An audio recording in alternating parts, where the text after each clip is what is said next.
shout out to the room. Shout out to everybody. I found my Strawberry Kiss lip gloss, and I like how it's paired today. You know, it actually works. Hold on, let me look at myself. Let me take a look. Okay, Natasha, you look a little decent. Let me put a little bit more on because I want to look cute for our guest. We have comedy legend in the building. George Wallace, his resume speaks for himself. I can't wait to ask him questions about his days with Red Fox and just like everything. Like everything. Oh, give me 1 second. Let me turn the comments off for 2 seconds, and then we're going to bring him in. Here we go.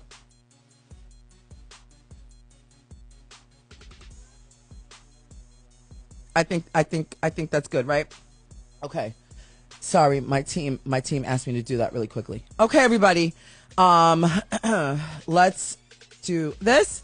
And we are dear George Wallace, please make yourself comfortable. Take your shoes off. This is a no shoes in the studio policy, and the bar is open for you. We've got all your favorite drinks ready for you. So as he's walking in, everybody, here we go. And now, ladies and gentlemen, the man you came to see, George Wallace. George Wallace. I'm going to move very quickly, so as they used to tell us in school, get your thinking caps on. George Wallace. George. Come on and make me jump. George Wallace. One of them old big head boys. Come on and make me jump. George Wallace. First thing I want you to know is I'm not crazy. Hey, for real though. George Wallace. Come on and make me jump. George Wallace. Come on and make me jump. George Wallace. Come on and make me jump. George Wallace.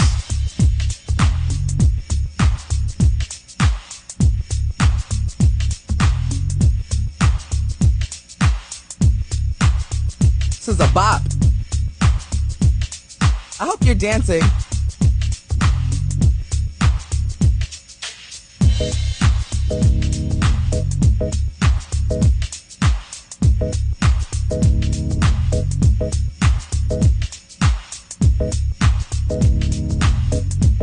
Are you all ready for him? Come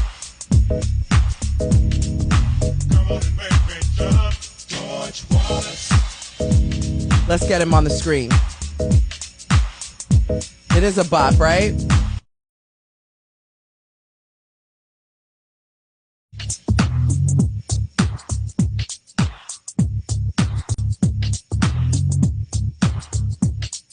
Chip, do you see me? I'm with you. There he goes. There he goes. How are you? Look at you. Hello, how are you? I look terrible tonight. No, you don't, but let me see something. Am I the only one that can't hear him loudly? What's going Can you hear on? me loudly? I can't hear you. I'm going to put the phone closer to my mouthpiece. Is that cool? Why can't You have hear a me? do you have an earpiece that's activated? Like, do you have a Bluetooth headset somewhere? I do not apologize. I should have been completely ready for you. I'd like to apologize to you. You don't hear me at all? Hold on, let me see something. Say something now. Hello, everybody. This is Dr. Wallace. Hello. Hi. Oh, you all can hear him. Okay. They can hear me. Hello, everybody. This is Dr. George Wallace. I love you, and there's absolutely nothing you can do about it. So they can hear me. They can hear you. Okay, they can hear you. It's just me. I'm going deaf. It's a bad night, Natasha. Now, you spoke about your lipstick. What flavor? Because I have some pineapple banana flavored lip, what do you call this stuff? Lip chap. Chapstick. Oh, lip chap. You can call it lip chap. I'll just make fun of you the whole night. Okay, I don't give a damn. It was free. It's a So- bad night to do comedy. You know, I just read the report also about Lisa Marie, and but that's bad. But it's life. It's part of life. And I know. you mentioned 54. My mom died at 48, so nothing surprises me or At shocks me. 48? Yeah. So you and I was 16 were years old. young. Yeah, I was 16 years old. Oh my gosh. Okay. And Wait she a walked minute. out of the house. She said, "Baby, I'm going to the hospital. I won't be back, but don't you worry about a thing. Your life is already made, played, and set up. Don't you worry about a thing." And I said, "Mom, I'm going to go to the hospital." she's gonna come back like everybody else, but not. So nothing shocks me anymore because that's why you got to live your best life today. You never know what's gonna happen. As you say, she was at the awards last night, 2 nights ago, and now she's gone. You just never know what's gonna happen. Wait, I can't. I just want to hug you. Well, come on, give it to me. I'm gonna tell you. I'm gonna tell you right now. I'm a little freaky. baby, I like them vintage and seasoned, and you're a seasoned vintage, okay? You look so good too. Let me say that. You look so good. Thank you. And thank you for having me on. Thank you so much. Oh my gosh, it's such an honor to be like. It really is an honor, and I'm just so happy that you said yes. And so now where do we start? You know, you're an actor, you're a comedian, somebody told me you're a part-time dancer, so I'm just trying to figure out, baby, you sliding down the pole or what? Well, you know, most of all, more than anything else, I always let everybody know who I am. I'm George Wallace. I'm the most successful and blessed person you've ever met, and I tell everybody, it's not how much money you make in life, it's how you enjoy your life while you're living. I love life. I am so blessed. I got the greatest job in the world, and I thank God, and I choke up every day when I thank God because, Natasha, all I do is lie. I just love to lie.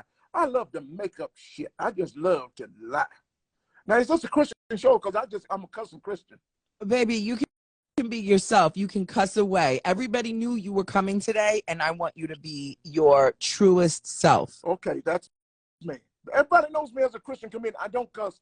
I started cussing back on March 27th, on the night of the Oscars. That's when I started cussing.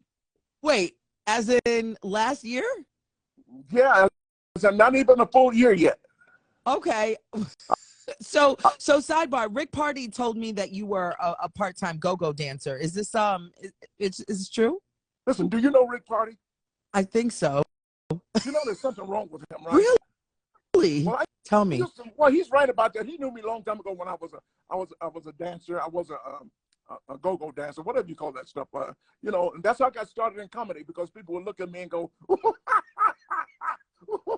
"You got some funny stuff." That's how I started. Yeah, I was a male strip dancer. Are you serious? Mm-hmm. What? Yes. And since Rick Party brought the lie up, he used to come in and put money down in my pants, okay? Since he brought it up. Yeah, let's go along with that lie. Wait, so do you have photos of you back in the day that I can, like, you know, drool over later on? I wish I gotta make something now. I gotta make something with me with a bikini on. Yeah, I gotta do that. That'll be fun. So let's go back. So you said you started cussing last year. Yes. The day of the Oscars. Yes. Tell me why. Well, first of all, let's make it perfectly clear. I thought it was the best Oscars ever produced by Will Packer. Yeah. Our friend Will Packer. I had never heard music like that. People of color, even Sly and the Family Stone, Aretha Franklin. The music, the setting was so great. The lighting was off the chain. All of the hosts, the 3 hosts were the best. And I was just watching last night. What's her name? Regina. I was watching. She is a funny lady. Nobody knew what she did. She is so funny. I love her. And I watched the whole show. I watched the show. Natasha, how many black people watch the show Oscars and don't get up to go pee? I didn't get up to go pee one time, right? Yeah. And I watched it all the way up to the part I wanted to see my favorite actor receive his award. My favorite actor to receive his award. And then came Will Smith. And Will Smith is my favorite actor. And he ruined my evening for me. And I just tell you because and I'm choking up again because Chris Rock is like my son. Chris Rock would tell you, if you read anything about Chris Rock, he would tell you when he started coming, he just wanted to be like George Wallace. I know his mom. I know his whole family. I know everybody like that. So when Will slapped him, he slapped me. And I teared up and I was hurt and I was very hurt. And I just think it was a good thing his mama wasn't there. She'd have kicked his ass because I know his mom. She's the nicest lady in the world. The nicest lady in the world. But Will made me so mad. I didn't know what to say. I just started cussing. Yeah. So have you spoken to Will since then? No, he may not want to talk to me because I went off. I was so mad. I just said, fuck Will Smith. And then I just went, I said, fuck all the Smiths. I hate all the Smiths. I don't give a damn. I hate all the Smiths. Fuck the wife, Jada Jane, G.I. Joe, Jana, what, Jada Smith, whatever her name. Fuck them two little weird ass kids, Willow and Willette. Fuck all the Smith. I just went down his grandmama, Granny Smith. Fuck the apples. I just started cussing like crazy. I hate them all the Smith. That movie, Mr. Smith Goes to Washington. Hell with that damn movie, okay? All the Smith and Wesson. I hate all the Smith. Black Smith, Locksmith. I just fuck them all. I just started cussing and just going on. Emmitt Smith of the Dallas Cowboys. Fuck him. Fuck all the Smiths. So I just started cussing, and I haven't stopped cussing since then. Fuck all the Smiths, okay? And fuck Judge Clarence Thomas and his wife Jenny. They're not Smith, but fuck them anyways. Dr. Wallace. So that's when I started cussing, and now I just cuss all the time. How do we bring you back and turn you around? And then I live here in Georgia. We had a guy running for office last month, Herschel Walker. Now I'm going, he pissed me off, embarrassing America. So fuck all the Walkers too. Fuck Herschel Walker. Yeah, fuck. I don't like Jimmy Walker. The hell with him. Johnny Walker. What is it? Junior Walker and the All-Stars. The hell with them. Well, Johnny you know Walker, what I Johnny heard. Walker Red, Johnny Walker Black, Johnny Walker, especially Johnny Walker Blue. The hell with all the Walkers, okay? Luke Skywalker. All of the Walkers. I just got all of the Walkers. You name another Walker, just little Sally Walker. The hell with her. Madam C.J. Walker. I can't stand her. All of the Walkers. Anybody on the Walker. Okay. The hell with you. But okay. So I'm all about peace and kumbaya. So how can I bring you back around to love the Walkers and the Smiths again?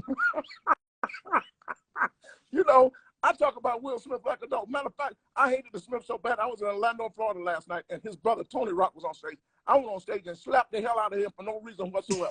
Why should Will be the why should Chris be the only one to get slapped? I swear. I'm mad for the whole year, so I'm mad and cussing. And you know what? I was a Christian comedian. I thought, because I go to Church of God in Christ, you know, they big and uppity. They you know, they better than everybody else. And, you know, and I'm thinking, no, everybody I know in the church, they all cuss but me. I'm the only one that didn't cuss. You know, I sit in church, I sit next to Samuel Jackson. He's the best cuss of all. You know that. Oh, I Denzel love cuss. it. Oh, my God. And so everybody, Stevie Wonder, he cussed. Everybody, nobody cussed, but now I'm catching up on my cussing. So somebody told me yesterday that you were 97 years old. So you've lived 90 years. I was 97 last year.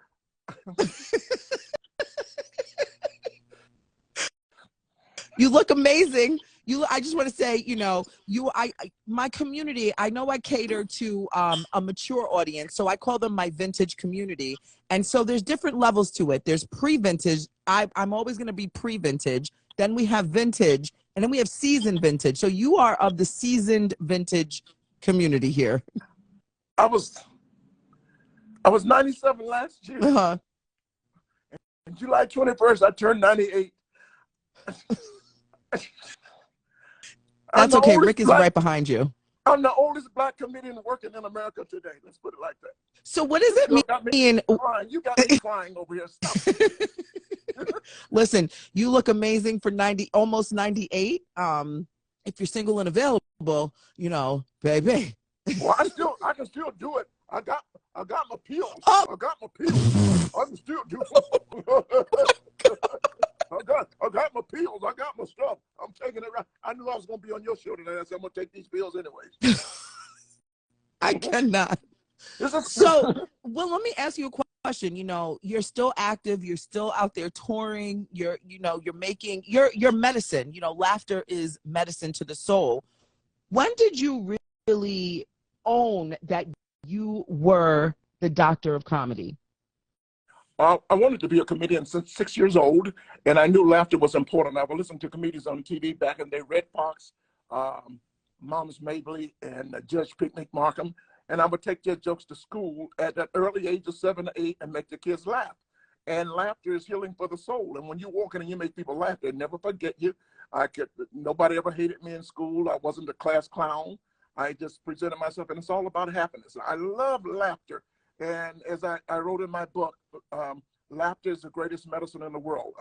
That's why we encourage people to overdose on laughter and keep laughter in the reach of children.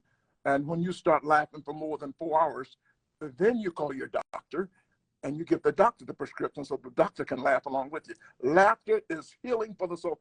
Do you know you can't even fake a smile without feeling better? Do it. Yeah, that is true. Let me try. Hold on. Let me try to act mad. Let me try to act mad. I can't. Hey, listen.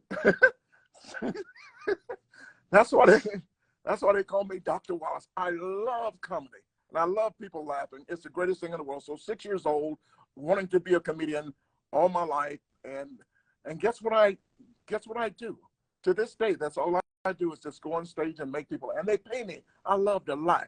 They pay me to lie and have fun, and I am so blessed. So it's safe to say that retiring, the word retire does not exist in your vernacular, because you don't stop. Whatever that word vernacular means. Let me tell you something.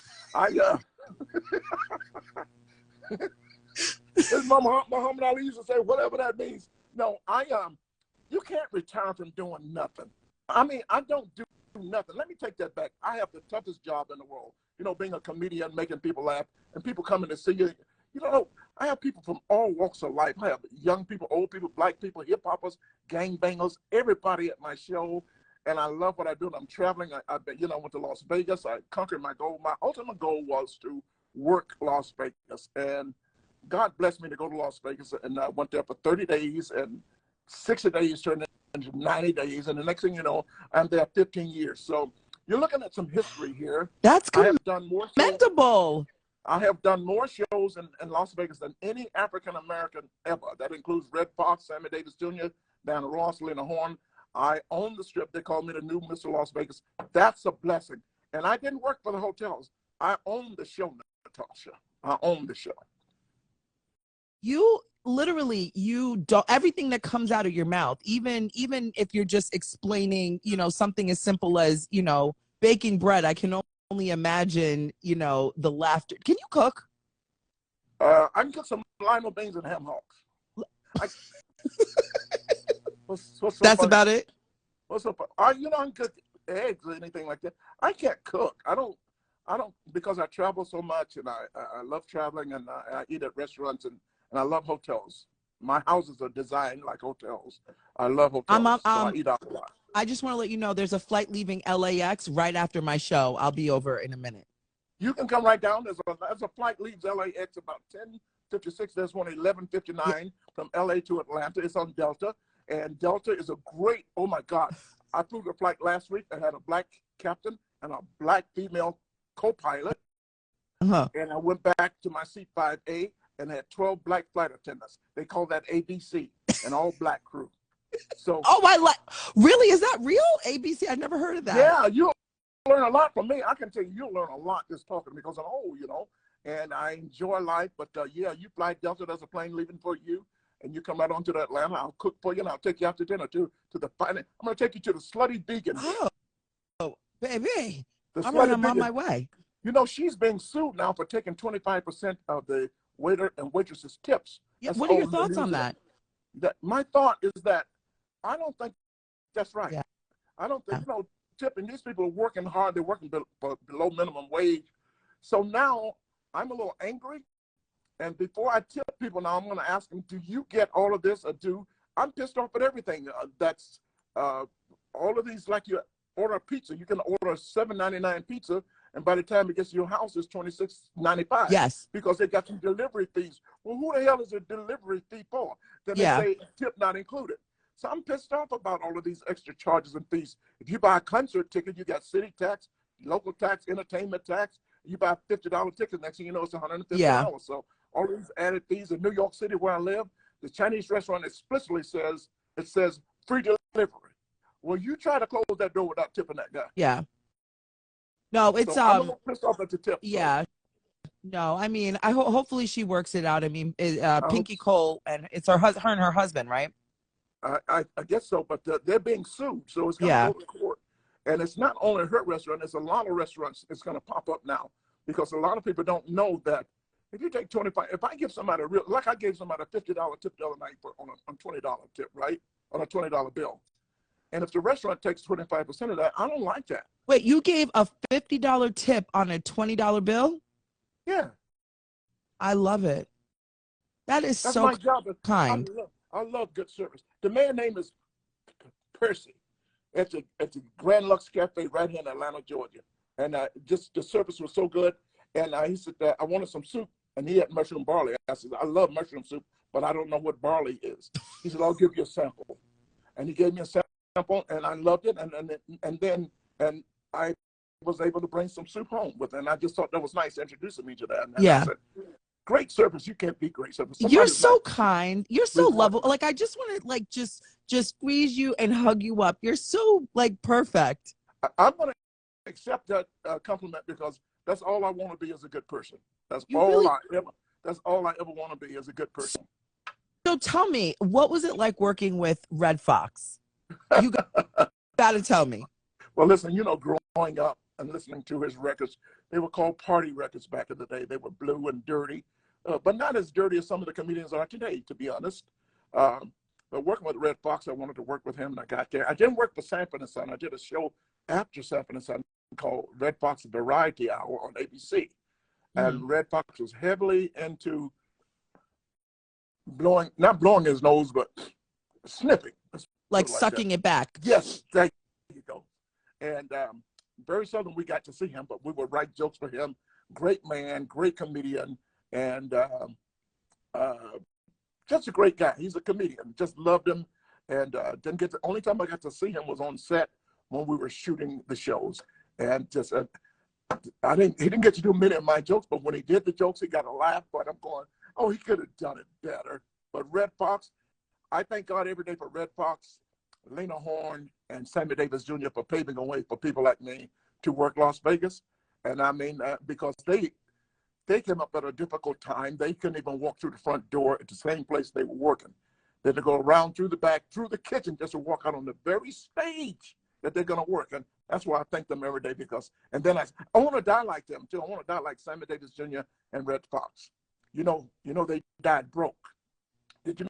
Well, do you think that's, I mean, I did not know that they died broke, but I do know that also that was just a different time in entertainment where the entertainers weren't educated on their money and there was a lot of like thievery happening behind the scenes. Right. And well, there's show and then there's business. You got to pay your tax. And the reason I wrote a joke about it, I want to die like they both died owing the government like $800,000, $900,000.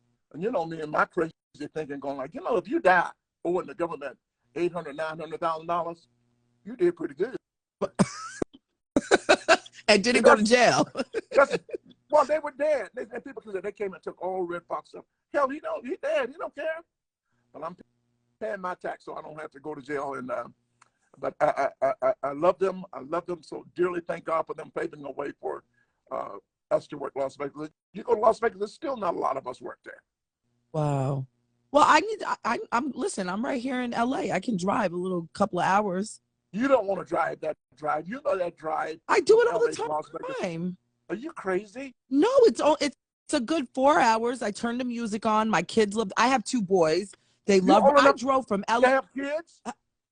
Baby. Oh my, that's cool. How old do you think I am? I'm an old lady here. 35. Okay, I'm 37. Okay. That's not bad. But That's yeah, young. no, I do have kids, and we drive we drove from California to New York and back. So I'm a road. You drove from California to New York? With my 2 kids, so I didn't have a second driver. So I drove from California. So I was emceeing a wedding, and so I drove from California to South Carolina, up to New York, and then from New York back to LA. And you had your kids. How your kids? I hope they enjoyed it because the greatest thing in the world is for kids to travel. Oh, I tell you what, my first degree is in transportation, and I encourage people to travel all over the world. Now, I did something very interesting 3 years ago, just before COVID. My kids didn't even have their passport. My kids are your age. And I Wait, so during COVID, up till that point, they didn't have a passport? They didn't have a passport. Okay. It was before COVID, okay? So I said, every one of you get your passports. You never know what I'm going to call. So guess what? I did call. I said, get your passports. Meet me. Your ticket is paid for in Atlanta. Meet me in New York City. We're going on a cruise. No way. And they came up. And I said, bring your passport. We're going to go. I bring both clothing because we're going to go to hot weather and cold weather on the cruise. And so they got to, they never been out of the country. They got to Kennedy Airport. I took them to the executive lounge where we had our personal chef, and he cooked dinner for all of us and all of that stuff. And it was time for the plane to depart. And the agent at the gate says, "Take care of you guys. Have a nice trip. Where are you going?" And my kid says, "We don't know." Oh, they had no idea. They were going on a cruise, but they didn't know where. Oh, okay. So the agent said, "You don't know where you're going?" They said, "No." He says, "Oh my God, you have no idea where you're going?" They said, "No." He says, "Well, you're in Virgin Atlantic Lounge, where you know what Virgin Atlantic flies do." My kids had no idea. My gosh. 35, 36, 32. Oh wait, I'm They had no young idea. enough. I'm in the age range. And guess what he said to What? them? "Congratulations, you're going to London Heathrow." And they started boo-hooing right there on the spot. They didn't know how to handle it. No way. And I started crying too. But That's listen to me. They had never been out of the country, Natasha. And I said, "It's important for you to go see." He said, and I'm getting older. I wanted to buy them a new car, but anybody can get a car. I said, "I'm going to get something they'll never, ever forget." But And you guess know, what? We got to London. We stayed at a nice hotel right there at Leicester Square. I put them in a 5-star hotel, and we walked the streets, and they had fun. And every third day, I would say to them, "Wake up the next morning, have your junk ready to go." Every third day, tomorrow morning in the lobby at 8 o'clock. And so the next morning, they met me in the lobby. We got in the car. We're going to the train. We're going to the airport. We're going to the train station. We're going to go to Germany. And when we got to Germany, we got to the airport, not to the airport, to the train station. And my kid says, "This doesn't say Germany. This plane says Paris, France." I said, "Oh, what? Really? So you didn't even go on I'm thinking you're going on a cruise ship. You took them on a tour. I love to lie. And they said, "This is going to Paris." They start crying again. So we get on the train that goes to Paris. It was so lovely. And we go to Paris. We do everything there. We eat the croissant. We're at this 5-star hotel. And first of all, they went, everybody, I'm teaching my kids now, when you get on an airplane, make a left instead of a right. Yeah. So they made that left up into first class. And they didn't know. And they started going, "Oh my God." And the lady says, "Would you like your pajamas?" They go, "Pajamas?" You know, they give you pajamas up there in Delta. No, 1. I don't know anything about this. I'm back with the poor people back there. Yeah. So my daughter said, "Who knew they had pajamas on airplane?" The other daughter said, "Who knew they had beds on airplanes?" So, you know, straight out bed and all that. And the food is just, everything was just great. And so we went to Paris, went to the Eiffel Tower. We did everything. Oh. And we did it. And the next day I said, the third day, have your luggage in the lobby at 8 o'clock in the morning. And we got in the car and we drove to the airport and we were late. Uh-oh. And the lady, they were waiting for us. They said, run to the gate. And they didn't know when they got to the gate. It was Vueling Airline. I never heard of the airline. Barcelona, Spain. So you driving with your kids and educating your kids about America, and they saw a lot of things that they've read in the history book. It's so important for young people to travel. And I travel all over the world, and I hope you do travel. And it's the greatest thing. I'm glad you took your kids, and they'll never forget that. No, they talk about, they want to do it again. So I will do it again. I just don't know when, but I do want to travel the world with them. So just listening to this story reminds me I need to renew my passport. And yes, you know, because I love everything about that moment, because you never know when we're going to check out of here. And the fact that you just have this experience with your children, they will never forget it for the rest of all of your lives. That's beautiful. I love it. I just think it's great. I tell them, and one of my daughters says her luggage is at the door right now because COVID stopped it, because I'm going, this is great. Because I hang out in Asia.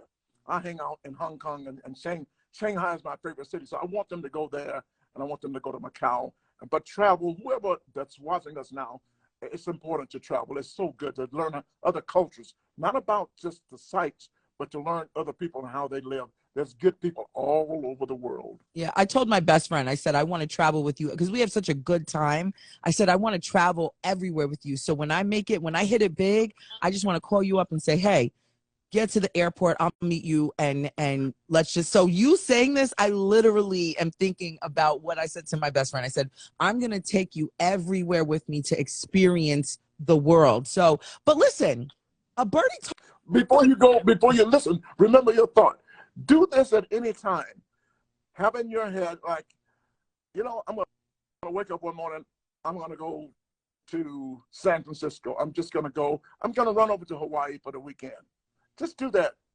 That's how I started traveling. One morning I woke up, I was hearing about a sale in London all the time, some kind of big department store, Harry's department store. So let me go over here and see what this is. I woke up one morning, and that's how I live my life. I could wake up tomorrow and I'm scheduled to go to Panama. But Dr.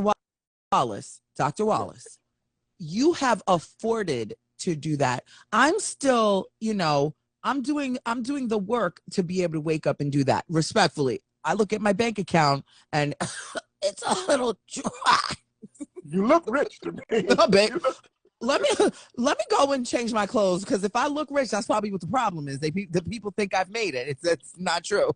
Well, it doesn't take a lot of money. You can travel. Sometimes it's just as cheap to go to Hawaii as it is to St. Louis. You know that, right? If you're in Los Angeles. So have you been to Hawaii? Never. Oh, you know what? When I hang out with people, I meet people like you, I make it happen. I was working on radio once in Chicago with Gene Sparrow and the whole radio team, and they had never been to Europe either. I said, oh my God, this is just pitiful. Educated people working radio, and they've never been anywhere. Guess what? For Thanksgiving, I took them all. I took 13 people to Europe, to Paris and London. Yeah, I love to travel. I went to, yeah. But today, I'm working on a new TV show. Go ahead and talk. I talk too much. No, wait. Rick, can you take a note of that? He just said he's working on a TV show. So put that in there so I could remember. So Jerry Seinfeld is your best friend. How did that happen? I had to jump in there and ask. How did that happen? It's pitiful. Hey, let me tell you something. Let me consider it a blessing. Mm-hmm. Of all the people I met in show business when I started in 1976, I was at one end of the bar, Catch a Rising Star in New York City. I was vice president of the world's largest outdoor advertising agency in New York City.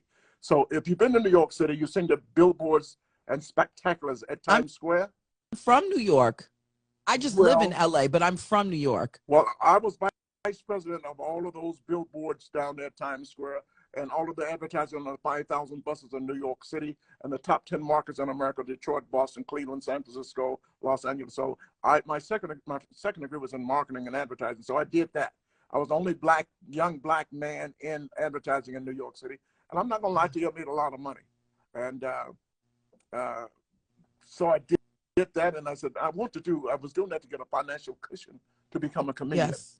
And then I went to the comedy club, and that's where I met Jerry Seinfeld, little black guy, young black, skinny black guy at the end of the counter. And Jerry was way at the other end of the counter, a little Jewish boy. Yeah. But his glasses were so thick, he could see me and I could see him through those thick ass glasses.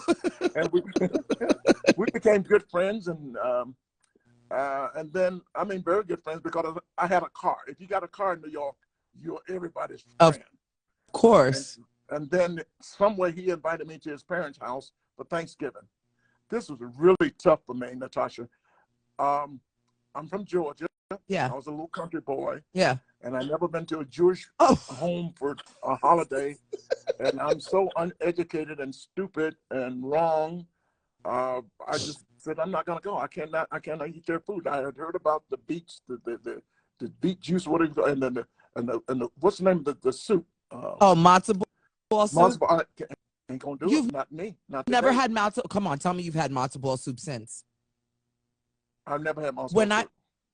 We're gonna write this down, and when I come to your house, I'm not gonna say if. When I come to your house, I'm gonna make you some. I am not Jewish, but I grew up. A lot of my friends and community. When I grew up, I grew around a wonderful, wonderful Jewish community. I make a wonderful matzo ball soup. Well, I hope you're gonna enjoy it. And I make latkes, so they're like potato pancakes. All of that. Not gonna happen. I'm ignorant, okay? I'm ignorant, but that's my New Year's resolution, to try other foods also. But that's why I met Jerry. He invited me to the home, and I just and then some friends of mine said, you gotta go. You guys run around all the time. You gotta go. So I said, okay, I'm gonna go. But I was so nervous. And then they said, it's time to eat. And his parents, his daddy was crazy, a lot of fun. His mom, I met the whole family. And they said, it's time to eat. And I went in the dining room. I was just nervous. And guess what they had on the table? What? Turkey, Oh, and dressing, you were like, oh, they're regular. green beans, white potatoes. One thing they had, ain't gonna happen. They had pumpkin pie. It ain't gonna happen. Why? You know, Pumpkin pie is my favorite. What, you don't like pumpkin pie? girl, if you live in Georgia, you eat pumpkin. There's a law in Georgia. Black people cannot eat pumpkin pie. You could go to jail for eating pumpkin. You black, you can go to jail for eating pumpkin pie. We eat sweet potato pie. Oh, okay. I got to tell you a secret. I got to tell you, it's just me and you here, right? So I was about 21, 22. I was working a corporate job in New York City. And it was an African-American portion of Forbes magazine that I used to work for. And Okay, I know the people. yes. And so, you know, the holiday season comes around and everybody's talking about their menu. And I said, oh, I can't wait to have pumpkin pie. And it was like a DJ scratch. And they all looked at me. They go, are you black or what? And I said, well, what do you people eat? They said sweet potato pie. I had never had sweet potato pie up until that point. Do me a favor. Stop talking. Have you seen the Canadian show, the Korean show in Canada? Stop. No. Stop. The daddy says, stop. Natasha, please tell me that's not a true story. It's a You hadn't had up until that at 21, I'd never had sweet potato pie. And then when my children's father, so I met him in that, you know, a couple months later, I said, oh, so my coworker ended up making me a sweet potato pie. And I said, it tastes like pumpkin pie. What's the difference? So my my ex-mother-in-law, she and her daughter and everybody. So now I know what sweet potato pie is, but it is still very brand new as of, you know, the last, 10, 15 years, new in my life. Listen to you. You need to read some of the comments because I know you're going to catch hell about not eating sweet potato pie. And I know I'm going to catch hell about being so ignorant and not trying other foods. But sweet potato pie. But I went to his home and we met. I was best man in his wedding. Mm-hmm. Really? I'm the real George. I'm 13 years. We were 13 years roommates when we started. Yeah. 13 years roommates. I'm best man in his wedding, and I tell everybody, yes, I'm the father of his kids, and we just been best friends forever. The reason I say it's a blessing is because out of all the people I've met, and I have great friends everywhere, but for some reason, as my mom said, your life is going to be okay. I meet this guy, we become friends. We still talk 3 times a day. He's number one in the money making as comedian. He's the richest comedian in America, a billionaire. And just think, I mean, God could have put me with a lot of people, and he did put me. I got lots of friends. I got the best friends in the world. But he is my best friend, and he's like number one. And it's just amazing that we're good friends. I wish everybody had a friend like Jerry Seinfeld. I love that. I really love that story so much. So now I got to ask you this. Why don't you like Morgan Freeman? Morgan Freeman. Hold on. Do I have to drink something? Oh, God, the hat came off. I'm going to tell you why I don't like Morgan Freeman. Morgan Freeman, when I started comedy, every role that I went to read for started with Glory back in the day. Morgan Freeman got it. Everything I've ever read for, Morgan Freeman. Morgan Freeman. I want to read for it. You just name it. What's the one with the movie where he was the principal of the school? I don't know.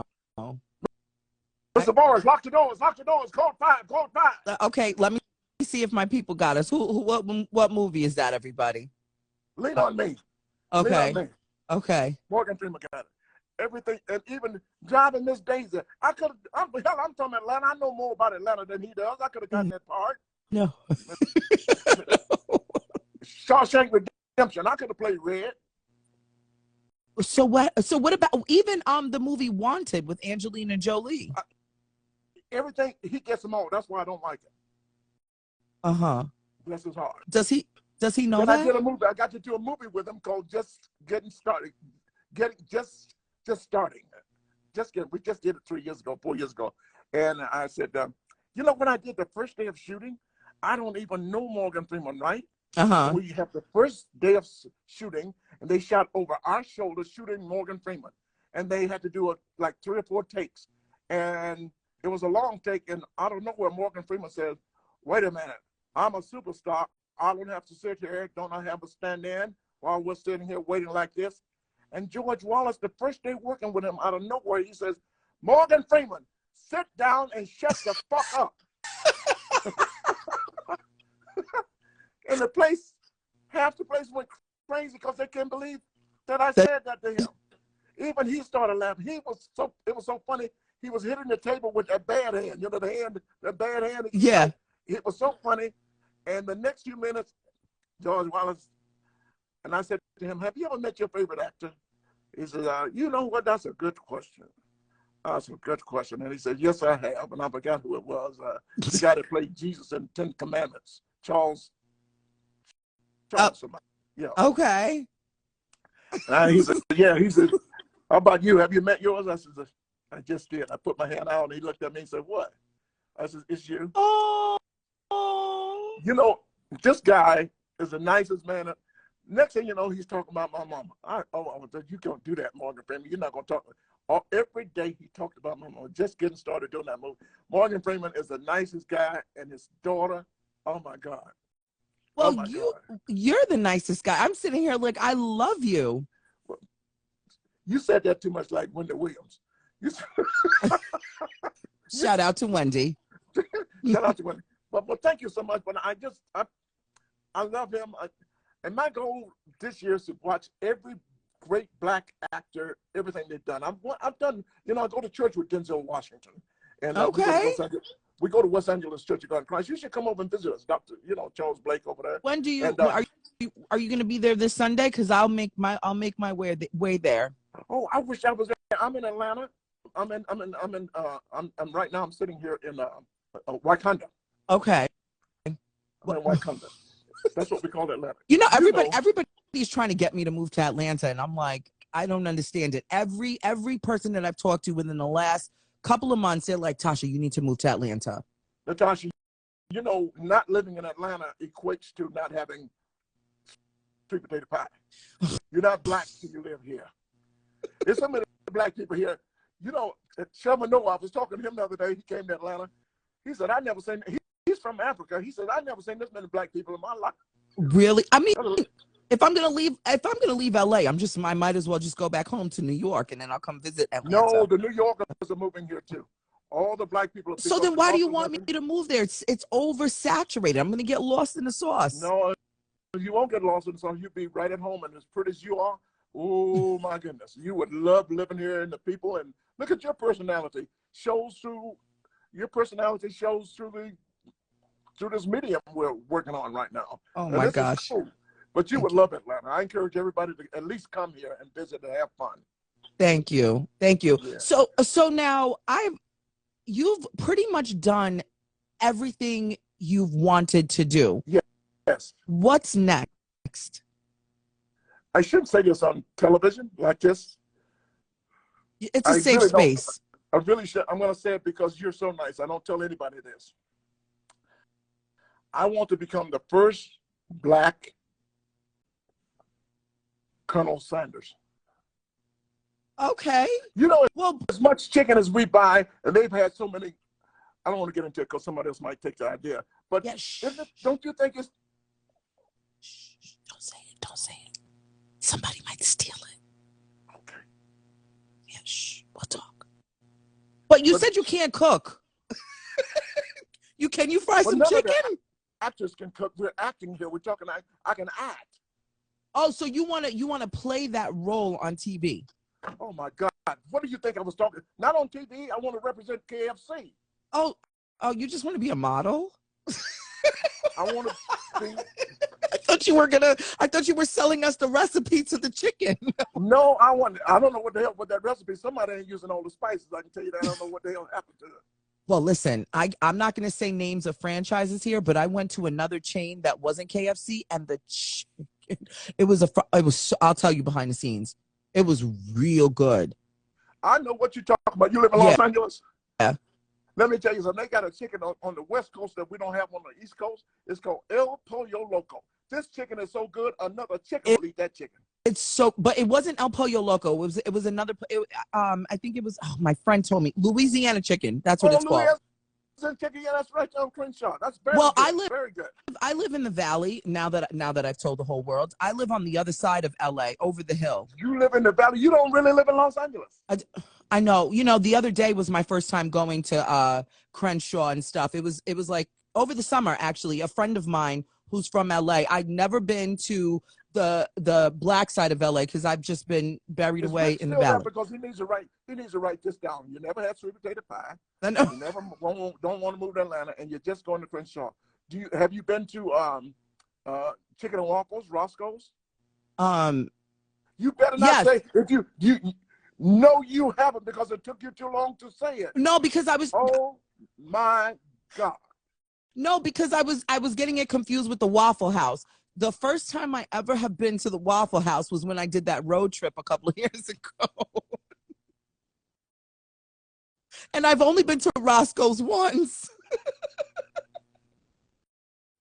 Ladies and gentlemen, at this time, would you really let this lady know I really need to come to Los Angeles, and I want to hang out with you for a few days. And when you're on Crenshaw, I'm sure you went by my church, West Angeles Church of God in Christ. I never heard of it. The biggest black church in Los Angeles.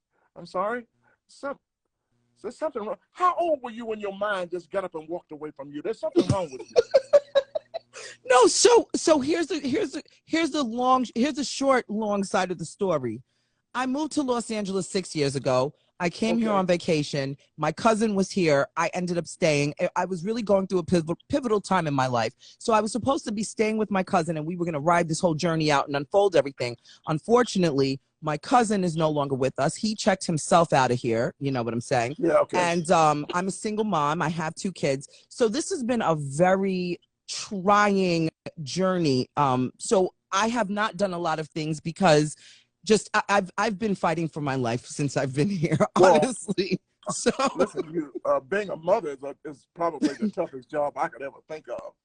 By yourself. I understand that. And if you're a single mom and you got the kids and you're trying to go to school and just trying to live, Dr. Wallace. So a lot of things, that people, a lot of experiences I've honestly missed out on because I'm always working and, figuring things out. So that's why my experiences are so limited.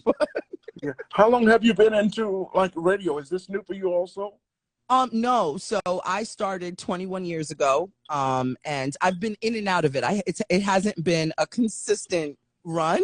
And so, but now, I'm seasoned. So back when I started doing radio, we didn't have the internet and stuff. But of course. Did you start in New York? I did. I started in New York. And now that my kids are a little older, I'm like, okay, refocused on me and getting back into the business. So, and then I connected with Rick Party a couple of years ago, 2 years ago, exactly 2 years ago right now. And he's done amazing wonders in introducing me to amazing people like yourself to just kind of push me along and get me going. Rick Party is the best. So if you're working with him, you're in good hands, okay? Because I started with Rick Party when I started radio back in 1993. I would go to Chicago and he would be there. He was like a little boy. I'm going, how the hell does he have so much food? And then really, he owned Chicago. Rick Party owned Chicago. And why do they call him Party? He was like the little boy, and I guess all the ladies loved his ass. They still do. They still do? Oh, they still do. He knows everything, and I tell you what, he is like, they should call him Mr. Radio. But it's good to know people like that. I love radio. And in New York, I worked at KISS FM, 98.7 KISS FM. I was on the air there. And I did Magic 105.1. So I love radio. And I was with Tom Joyner for about 20 years. And so I love radio, and I love what you're doing now. And this is even better than radio because the people can actually see you. So you have to come in dressed up every day looking good. And radio, when we did it, we come in. Rick is a good-looking guy, but what he wore to work was just atrocious, just terrible. Well, tell me, what did he wear? Nothing. What? In radio. But no, radio. But now people do dress because everybody's on air now. Yeah. On camera. I was one of those people. When I showed up to the radio station, I wore like whatever I wanted. I was crazy. And then when it wasn't a lot of fans that would show up to the radio station. It was a small radio station, but you'd have like random people. Once I started, I was a co-host, and everybody was like enamored with the fact that I was working with this older host. and the audience was literally triple my age. So people used to show up to the station because they wanted to know who the young girl was on the station, and they would show up there and they would see what I was wearing. I'd be in my pajamas. You always got to have, Rick knows this, and when you do radio, you always got to have a young, pretty lady with you. I had Jean Sparrow with me in Chicago. You always got to have a young, pretty lady. And my goodness, and now you're on TV, you're on camera, you look awesome, you look wonderful. And Thank you. I know we talk a lot of stress. You may want to talk about something in the news or something that's going on, because I just talk, well, you know. I a couple of things before you go. Can I have you come back on with me, because I really like you? Well, you know, the same here. I would love to come on with you, because and we haven't talked yet. We're just having fun, and there's so much we can talk about. I can interview you. You can interview me. We can talk about government. We can talk about what's happening in America, what's happening in the world. Talk about life and enjoying life, and I just love talking. I love looking at you and listening to all of your stories, because all of your stories have so much like love and humor and just knowledge wrapped into it. And the way you story tell, I could sit here and I just want you to just keep going for hours. You got beautiful 5,000 teeth in your mouth. So whoever your dentist is, you got to let me know. Yeah, I walk on stage with a mask on right now because I'm still concerned about COVID, but I have to take it off because I paid $60,000 for these teeth, and somebody gonna see them. You understand what I'm saying? Listen, I tell everybody, when I get my teeth fixed, I'm gonna be a smiling fool. You're gonna see all of my teeth from ear to ear. Your teeth are beautiful right now. Oh, thank you so much. But see, they need work. According to my doctor, I need like $45,000 worth of work done. Makes a lot of money. Dentists make tons of money. I should don't they? marry one. And they can save money. Dentists don't know they can save a lot of money if, you know, instead of the Novocaine and the Copacaine, and what you call those anesthetizer, if they just show you the bill first, it'll knock your ass out. I know. With your mouth open. They can do all the work. That's what it's, because you know now it takes $45,000, $50,000 for a beautiful smile. Well, that's what my dentist said. My dentist said you have $45,000 worth of work to do on your mouth. I said, well, where am I supposed to get that money? I said, you know what, doctor, I'm gonna just sell my ass right here on the 101 freeway. He goes, no, babe. Don't go to the 101 freeway. Sell it on the 405. It's more expensive. You got a good dentist. The 405 is good money. That's going down to Orange County. But you can also buy, they call veneers now on Snap-ons if you need to have a fake smile. But I want to keep it natural. You know, my teeth aren't bad. You know, listen, people make fun of the side teeth, people missing the side teeth. I don't laugh at those jokes because I need work done all over here. Well, so I keep it centered. Good right now. Thank you. But I used to have a buck tooth with 2 gaps here and a gap over here. No way. And let me tell you what happened. I was doing my first TV show. My first TV show was Good Times. Uh-huh. And I remember that. And what's her name got married? Thelma got married. I was at a wedding. Uh-huh. And I was one of the best, not best men. What do you call the guys that walk the ladies down the aisle? I was walking with Lona down the aisle. Oh, the groomsmen. The groomsmen. Yeah. So I was walking her, and then she was talking to somebody, and I was talking off, and I don't know where she wasn't talking to me. She said, first thing he need to do is get his teeth fixed. She said that. Were you embarrassed? Oh my God. I was embarrassed. So then what happened? I never talked to her again. I wanted to see her before she died. And I wanted to tell her what she did and how she embarrassed me. I wanted to tell her that. Like, this is a true story, like no joke, you really got embarrassed? No joke, no. But I also wanted to thank her. Because you fixed your teeth. After I went and got my teeth fixed, I became a different person. Yeah. There's nothing like a beautiful smile. And when somebody tells you got a good smile, that makes you feel good. It does. And you see a lot of, when you're young, when you come out of college, you ain't got no money to go to no dentist and get that kind of work. And then as women, when we have children, you know, everything changes. So after I had my boys, my teeth just started doing its own thing, and I just couldn't afford to fix it. And now, womp, womp, womp. But anyhow, I'm still here. But you keep doing what you're doing, you're going to have enough money to just be happy and travel and enjoy your kids. Travel with you. I'm going to travel with you. I tell you what, everybody wants to travel with me because one thing I do, I stay in a nice hotel, I fly first class, and I work for that. That's what I'm not married, I'm single, and I love being single. I love, all of my friends are married. Yeah. But that's just what? They all call me for advice. What? They call the single guy for advice for their marriage. But I'm a good guy. I just love living, and I love all people. I just love people. I don't care what you do, where you come from. I just love having fun, and life is so good. And I love to just take people with me when I travel. And I've been everywhere with lots of people. My employees, they want to travel with me. Dear my entire team, I just want to let you know, as of today, I am no longer working for my own show. So you all run the show. I'm going to go work for Mr. Wallace over here. Thank you. Well, listen, maybe we should do a show together. Rick should put us together, and we have get a syndicated show nationwide. Are you being serious? But I'm getting ready to do a new TV show. But after that, Rick knows, maybe, the three of us, me, you, and Rick, because Rick knows radio, and you can't laugh at everything I say. You got to be mean sometimes. It's got to be controversial. But you're funny. This is my first. So we had our chemistry call the other day, and we talked for like a hot minute just so that we can get to know each other. But now I'm like, I love you. I really love you. I think you're amazing. Well, that's the good part. When I say something wrong, you got to go, George, stop it. I did. When you were talking about the Smith family, I did tell you to stop, didn't I? I said, don't. I said, the hell with the Smiths, all of the Smiths, Smith's grocery store, all of them. If you want to make some more Smiths, my first grade school teacher, Miss Lula Mae Smith. We can't go back down. We're not going back down that rabbit hole. We're not doing it. Okay, so before you get out of here, let's talk about the networks. What's going on with you and the networks?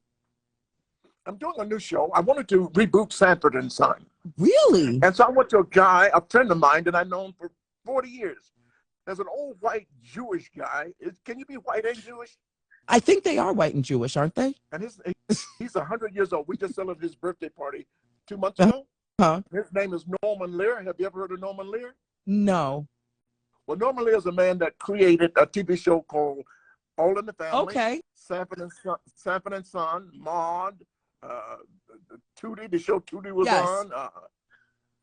The Good Time. You just know. Yes. The Jeffersons. You can just go on and on and on. I worked for a show with him 40 years ago, and I had my own show on CBS. But I went to him. I said, "Let's reboot Sanford and Son." He said, "Nah," because I just want to hear the music. He said, "Go back and do something else." So I went back with my friend. I was talking to my friend, and he was talking about his life and my life, and all of a sudden I thought, I says, and this friend has some kids that are, I don't know how to say this. Maybe I can't put the business in the street. But in any case, I came back with the idea, what if I had a son that, this person, we were talking about another actor, and I changed it around to, what if I had a son that left my house? Well, what happened was, here's the story. I'm an old black man that lives based out of Mobile, Alabama. Uh-huh. My wife died, and my son of 17 years old, he wanted to do his thing. I'm just going to give you a little synopsis. Okay. He wanted to do his thing. He left Mobile, Alabama, went to New York for 17 years. 17 years later, he knocks on my door. And I said, "Who is it?" He said, "Dad, it's me." I opened the door. "Me who?" "Dad, it's me." "Are you Edwin's wife?" "Dad, it's me." I slammed the door. Knock, knock, knock, ding dong. "What do you want?" "Dad, it's me." I said, "Sir," I said, "Ma'am, you're at the wrong door." And so the story is, I won't tell you anymore, but my co-creator is Laverne Cox. Oh, wow. Do you see where I'm going with this now? Yes. Wait, tell us a little bit more. This is the story. I have to become, I'm a mean Southern black guy, and all I did was put bread on the table for my family. I didn't know what he was going through or what his life was about. But he went to New York to do his thing, as most people do, leave wherever they're from, go to New York to do their thing, whatever. But he comes back, he has transgendered. Now, No. I don't accept this. I don't accept That's this. why you said, ma'am, sorry. Okay. That's why I don't accept this. And so, but time passes and he's there, she's there, she starts living with me. I have to be educated. I have to learn that to live and let live. Yeah. Many people left, many problems people left home for. Some people left from child abuse, some left for drugs, many reasons. And, but now she's there and people are going, I didn't know Henry had a daughter. Henry didn't know he had a daughter either. I've got to be educated. America has to be educated. So this is going to be pretty, you know, the opening scene is going to be pretty tough. It Pretty is. tough. What? Okay, And it's so gonna be, every time I call her or him, I got to put $1 in the jar. you said, wait. So what's the jar? What's the label on the jar gonna say? Probably her name. Yeah. Yeah, Desiree. Oh. And that'd be her money. And then we're gonna take issues in the neighborhood. We're gonna take her to church. Oh wow. That's the room in the black church. Oh, the that's black church really has a problem with it. Right. So, and everybody's going, Henry has a daughter, and then so it gets pretty tough in the church, and the preacher, you just got to Norman Lear, Laverne Cox, and Dan Ewan. We got this show. We start shooting in Atlanta in March. okay. And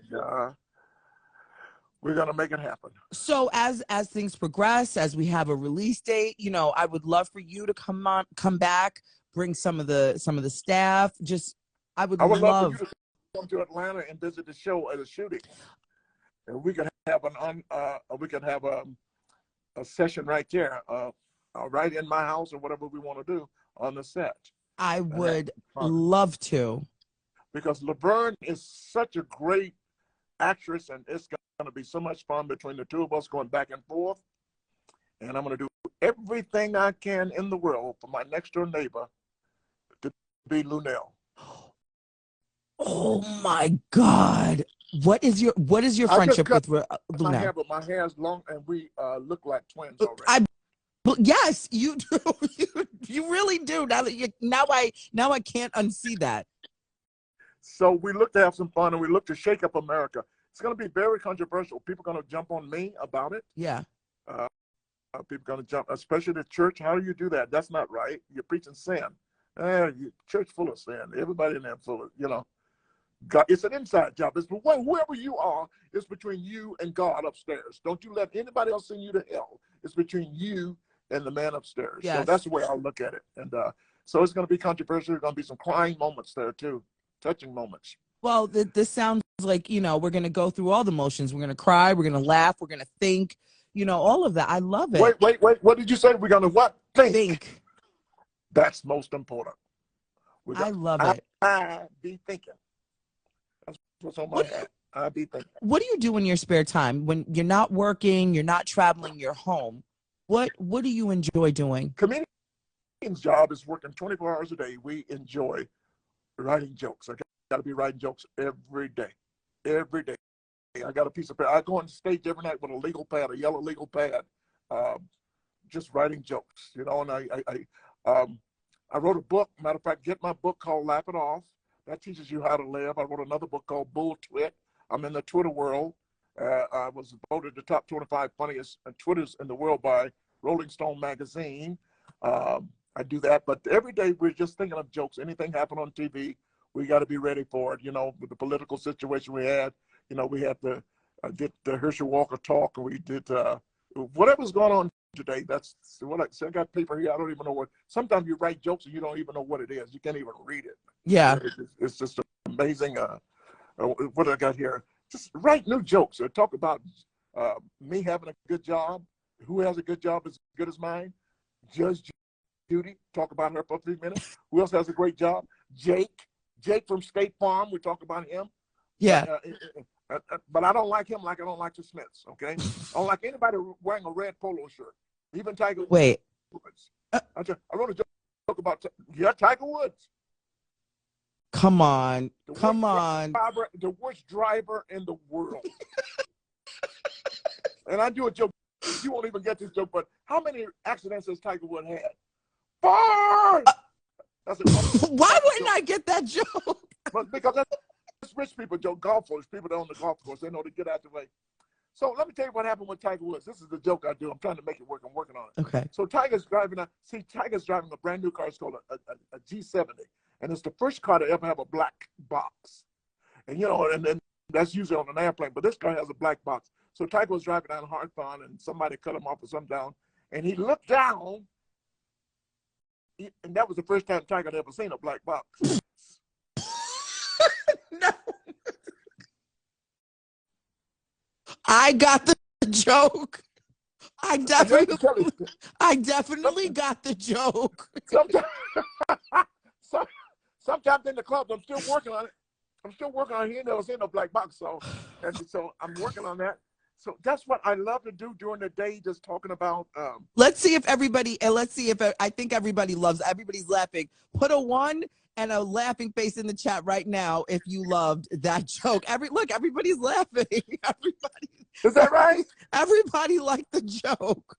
Look, somebody said, cool. Man, I just snorted. But you know what? I love working with you. I'm laughing way too hard. I've got somebody that wants to say hi to you. Let's do that.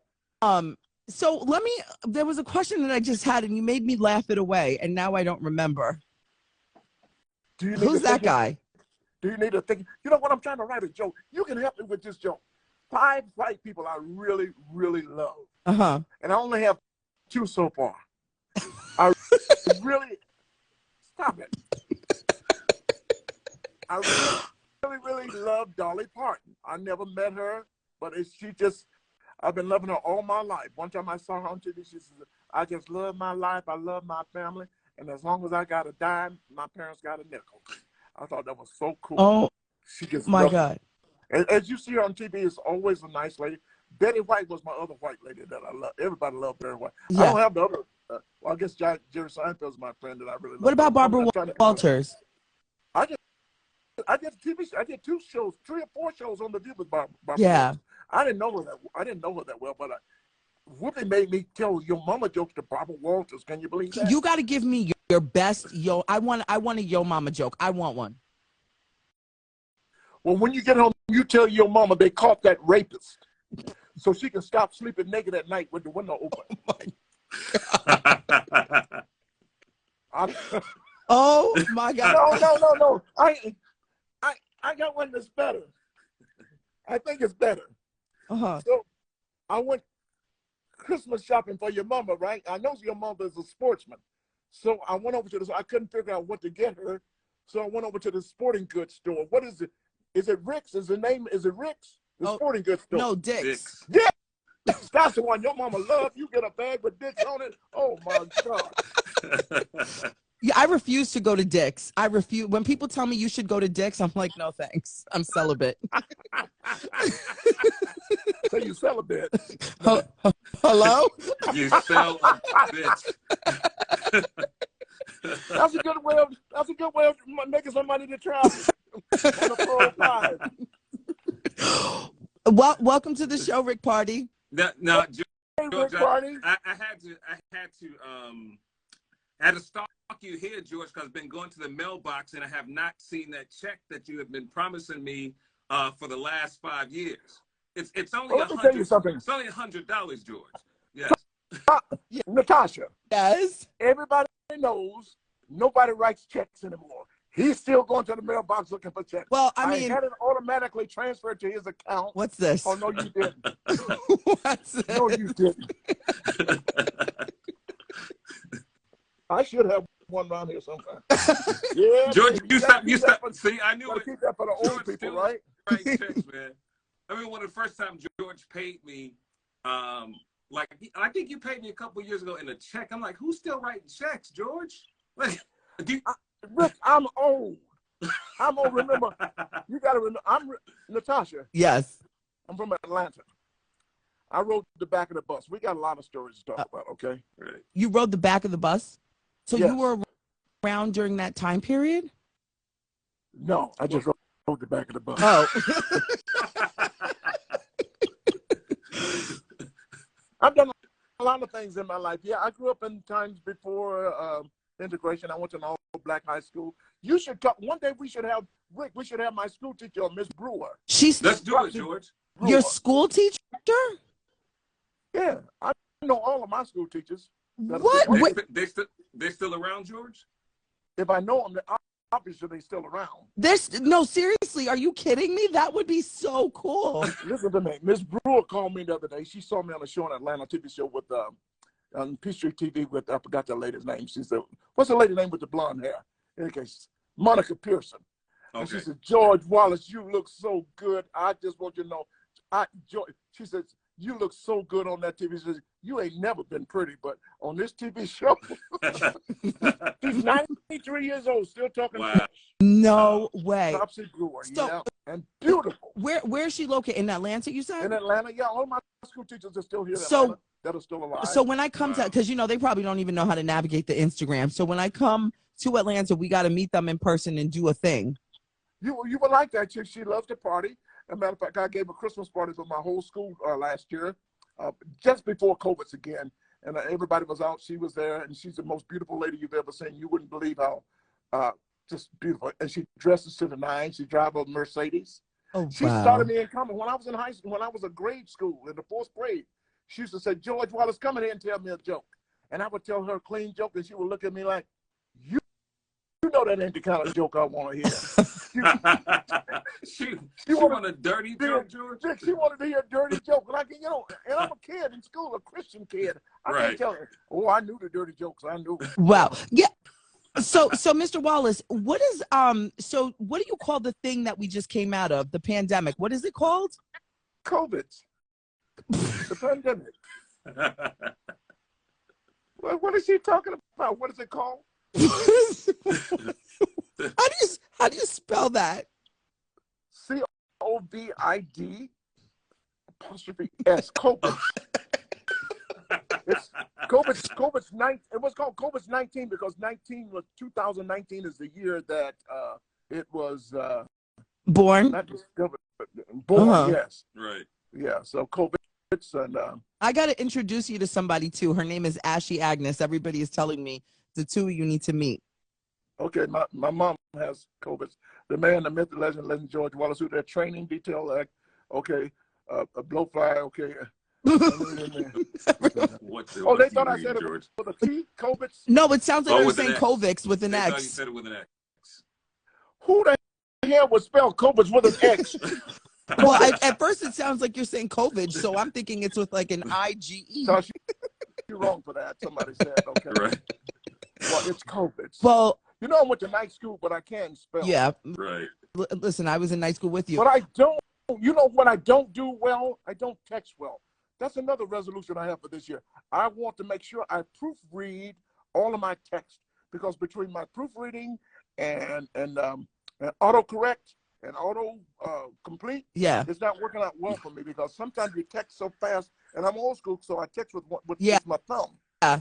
So the other day I texted my preacher, Bishop Williams Shields here and the Hopewell Missionary Baptist Church. We were talking about his sermon, and so I said to him, "Well, give him your best shot," but shot didn't come up. What did you put? Came up, George? It said, "Give him your best shot." He called back. He understand. He laughed his butt off. He like, he know. He said, but I make so many errors texting and because I think I did the right thing, and sometimes the iPhone texts what it wants. Yeah, it Right. does. Because when I That's want to what say the happens F to me word, every it time when changes I it to text. the G. Yeah. What'd you say, Rick? That's what happens to me. Like when I text it looks like I see the word. Then once I put send, it's like it auto changes it really fast, and something comes up crazy, right? Yeah. Yeah. So I think that only happens to me and sometimes it's just really bad, and sometimes you reread you proofread, you go like, what the hell does that mean? Sometimes a U will come up instead of an I. But you know Right. what helps? When you hold your phone just slightly away from your face and you text with one finger. So if you take your index finger and you hold your phone at a Would you good please stop? Would you please stop? How the hell are you going to text with one finger like that? You're old enough to be texting that fast now. You know where the letters are. It's like typing. You just go like that. Are you texting with one finger? You read with one finger? but sometimes. You know, I was wondering why you got your wig on back. I was gonna tell her that, George.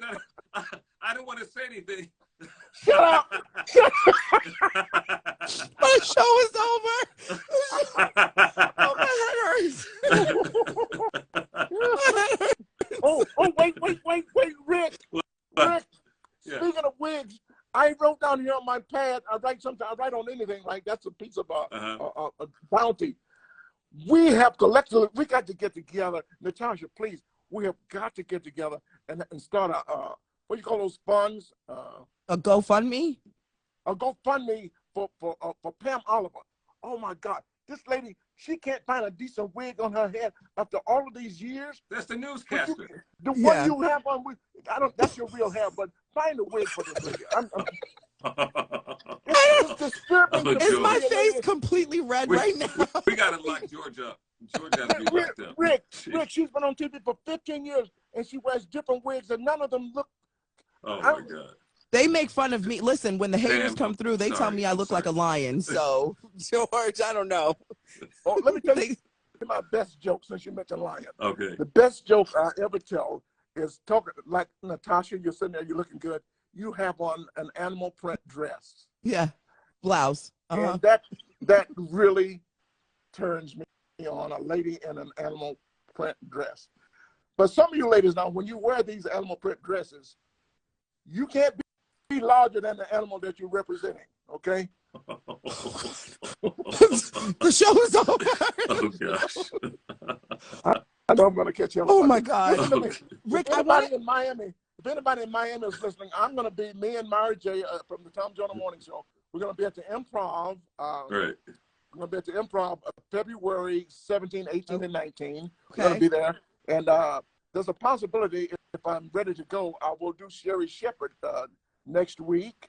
You know, I'm the first one to ever do Sherry Shepherd show. Really? Oh, really?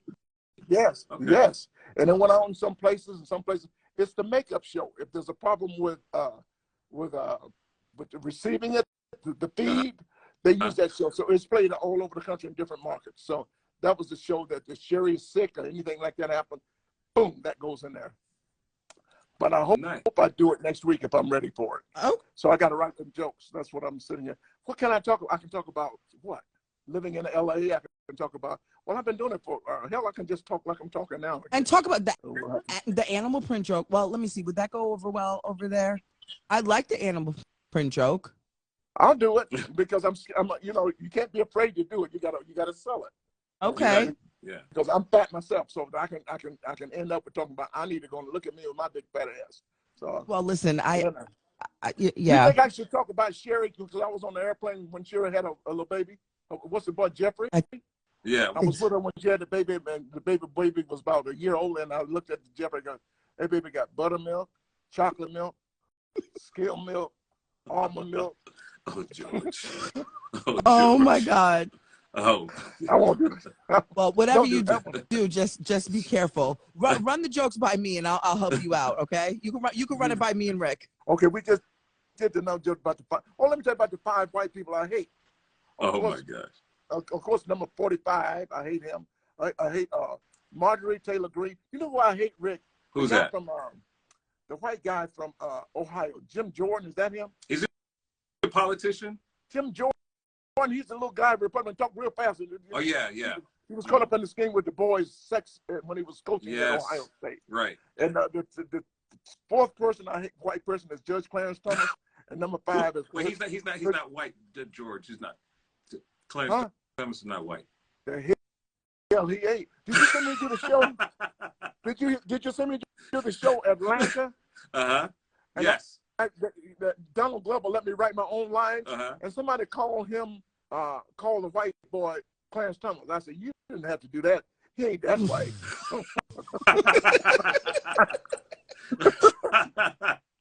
So, George, if you go back on radio, what's the name of your show going to be? Talking Chit with George Wallace. It's a chit chat show. Right. I appreciate you so much. I'm going to stop the comments. Rick, am I hearing you? I want you to talk a little closer into the mic.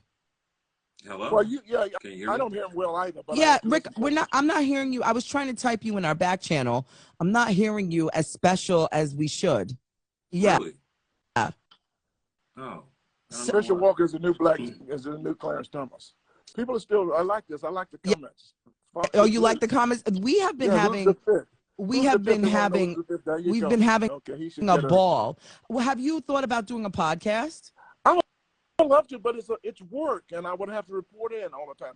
I don't even do well on. I should be doing what you're doing right now.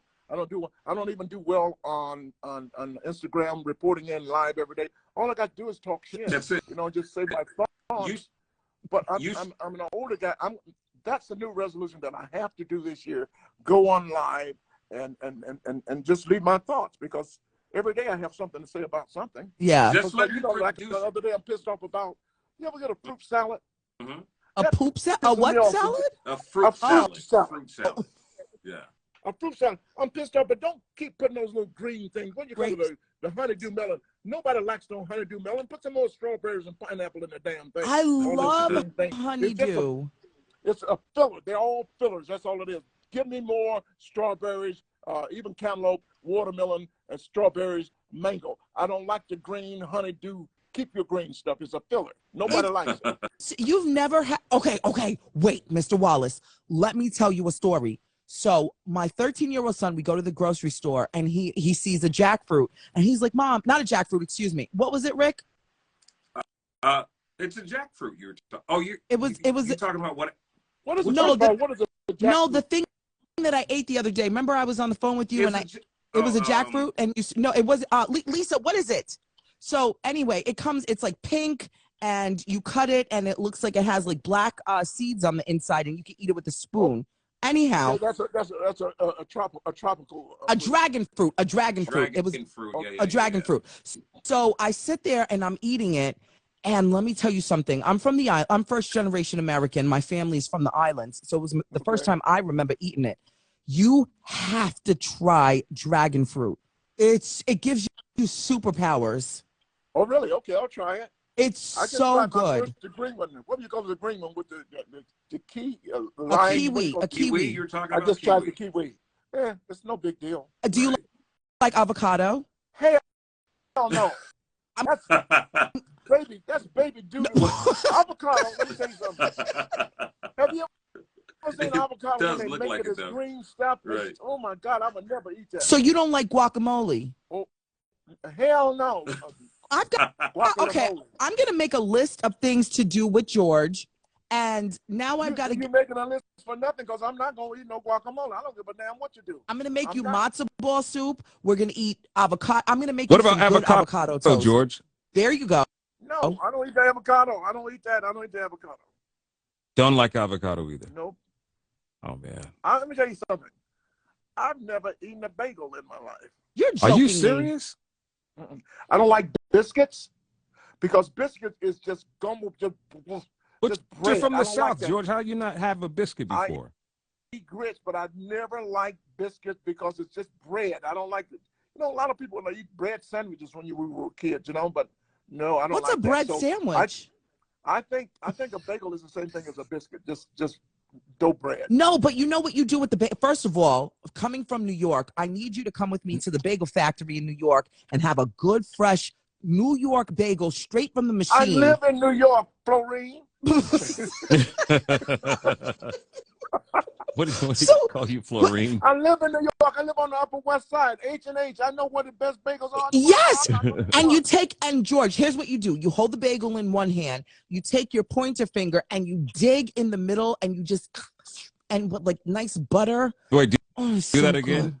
And you just, like, you just eat, like, you just dig it. Do it one more time. No, I'm not. So listen, there's certain things that you're gonna teach me. There's certain things I'm gonna teach you and Rick. And look at how we just, look at how this works. So I'm gonna. We're talking about New York. We're talking about New York. One thing we should do is just meet up in New York.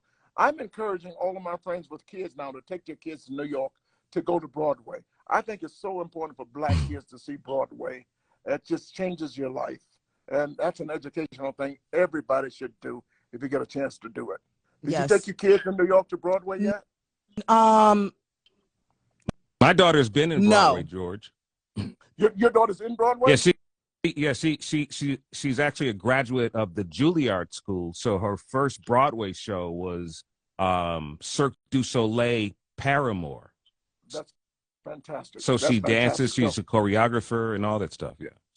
Isn't that amazing? So you know what I'm talking yeah. about, to help young kids to go and experience Broadway Yeah. and see what's happening. It changes your life, whether whatever your goals are.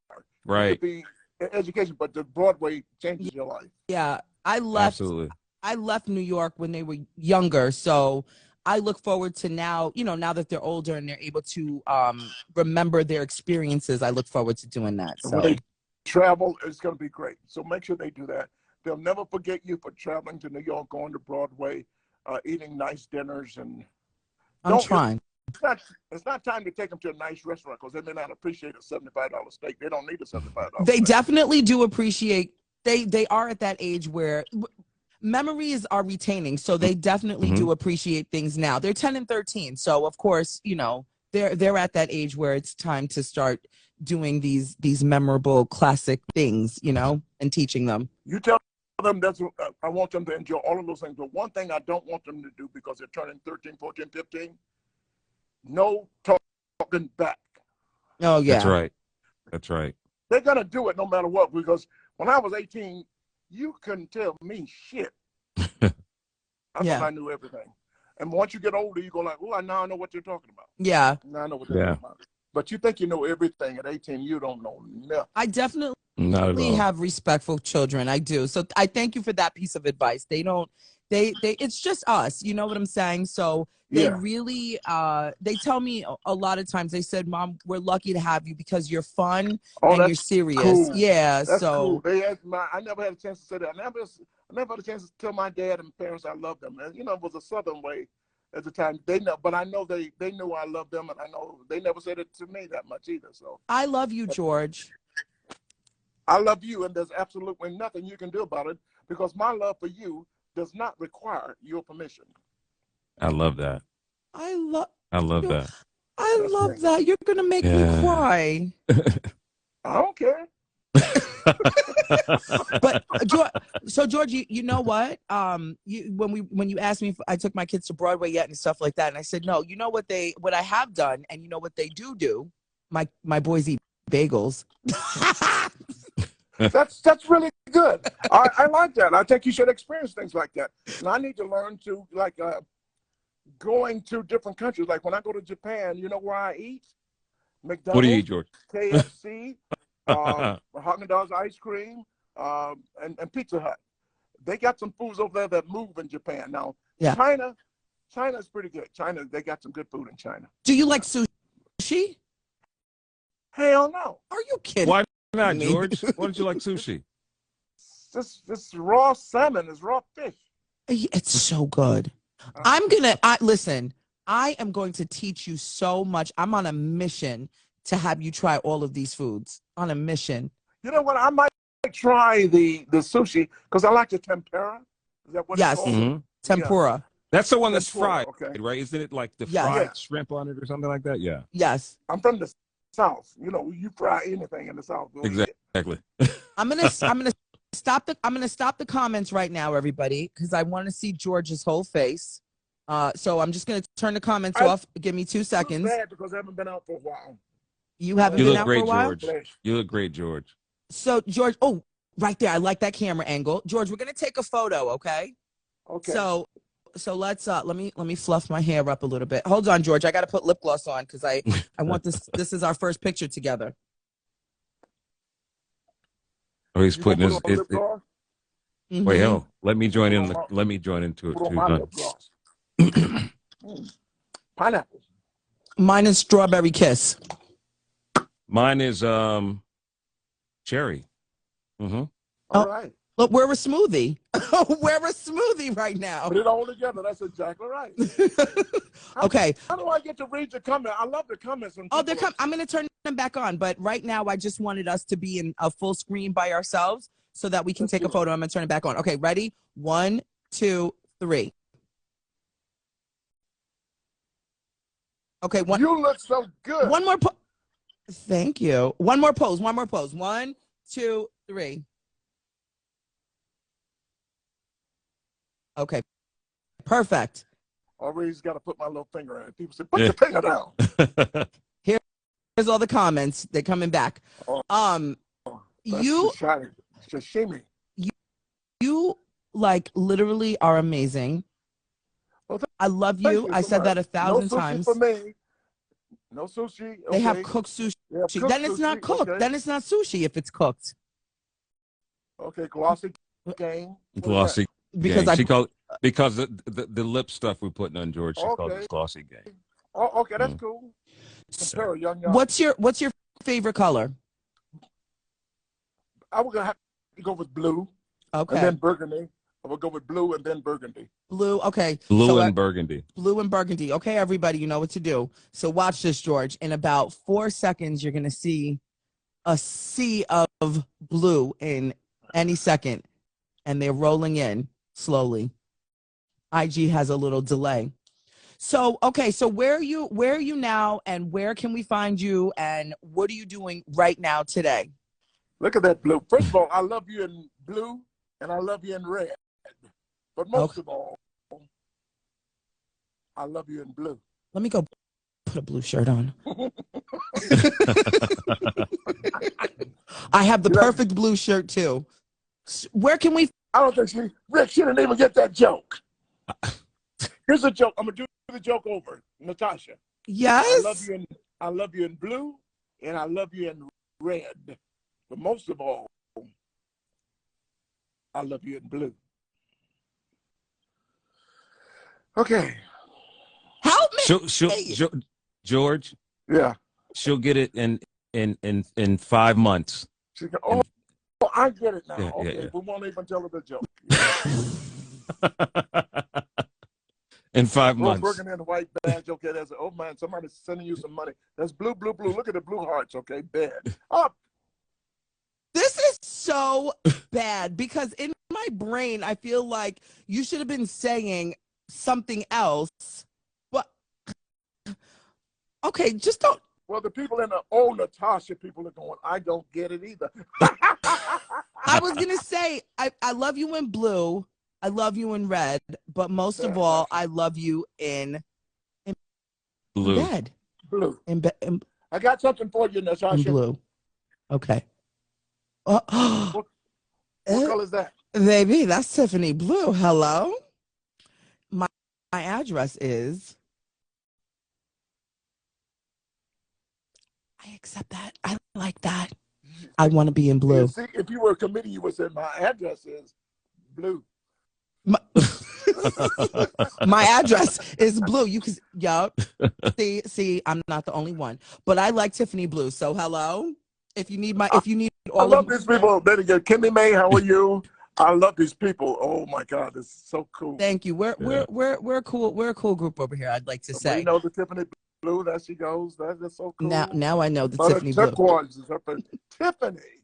Right. Not Tiffany. George, they love you. You have to come back to the show. And you were talking about us doing something. We definitely need to do something. We do need to do something. The three of us. About this. Yeah. The three of us. Yeah. You know, we're gonna put your picture up on you're gonna be the front, Natasha. Natasha, yeah. Yeah. Come on. You have to keep that same Okay. hair. Yep. Done. Let me go order about 15 more. Dear back office team, order about 15 more. Call the vendor. Thank you. They're out there. I appreciate your life. I appreciate your humor. I appreciate your just everything that you have given to us here, but to the world. I really appreciate you're a living legend.